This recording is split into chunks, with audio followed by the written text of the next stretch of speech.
Isang mapagpalang araw po, mga kasimbahay. Panibagong araw na naman. Halina't samahan ninyo ako sa pakikinig at pagninilay sa mabuting balita sa araw na ito.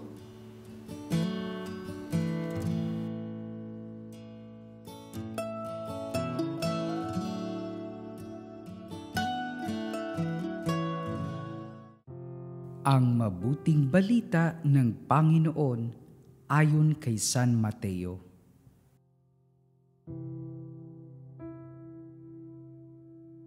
Si Jesus ay ipinanganak sa Bethlehem ng Judea noong kapanahunan ni Haring Herodes.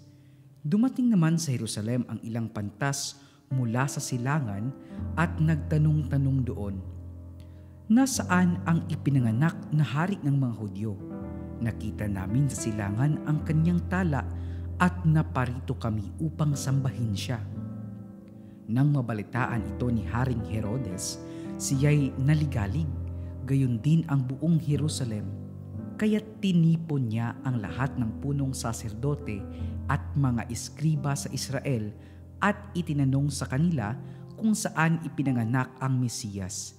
"Sa Bethlehem po ng Judea," tugon nila. Nang mabatid ito, lihim na ipinatawag ni Herodes ang mga pantas at itinanong kung kailan lumitaw ang tala, at pinalakad niya sila patungong Bethlehem matapos pagbili na ng ganito. "Humayo kayo at inyong hanaping mabuti ang sanggol. Kapag inyong natagpuan, ibalita agad ninyo sa akin upang ako may makasamba sa kanya." At lumakad na nga ang mga pantas. Muli silang pinangunahan ng talang nakita nila sa silangan hanggang sa sumapit ito sa tapat ng kinaroroonan ng bata. Gayon na lamang ang galak ng mga pantas nang makita ang tala. Pagpasok sa bahay, nakita nila ang bata sa piling ng kanyang inang si Maria. Lumapit sila at nagpatira pa at sinamba ang bata. Binuksan nila ang kanilang mga sisidlan at inihandog sa kanya ang dala nilang ginto, kamanyang at mira. Nang sila'y pabalik na, sinabi sa kanila ng Diyos sa pamamagitan ng panaginip na huwag na silang babalik kay Herodes. Kaya nag-iba na sila ng daan pauwi. Ang mabuting balita ng Panginoon. Pagsasadiwa. Tunay at tiyak na tala.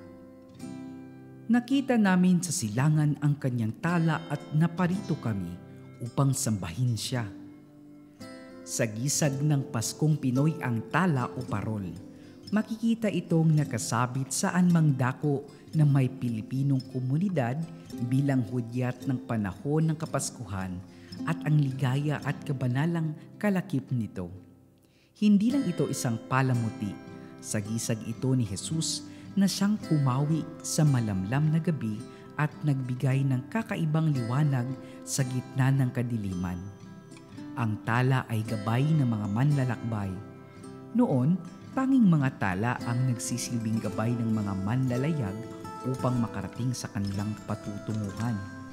Marahil ngayon, madalang nang gamitin ang mga bituin sapagkat mayroon na tayong mga modernong teknolohiya para sa nabigasyon.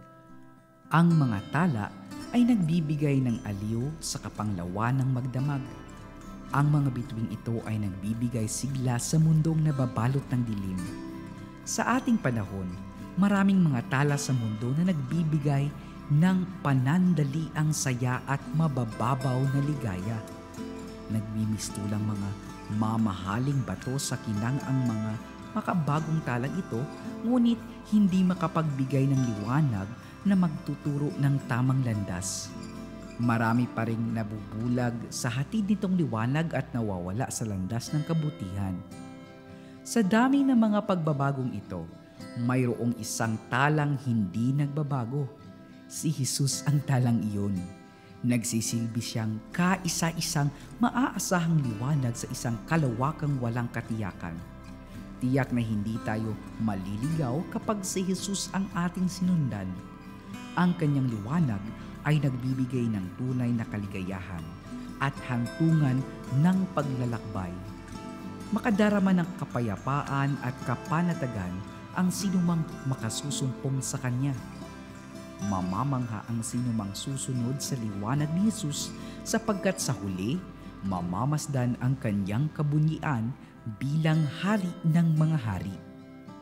Maging paalala nawa ang parol sa natatanging ningning ni Hesukristo, ang talang maliwanag na gumabay sa mga pantas at patuloy na gumagabay sa ating buhay.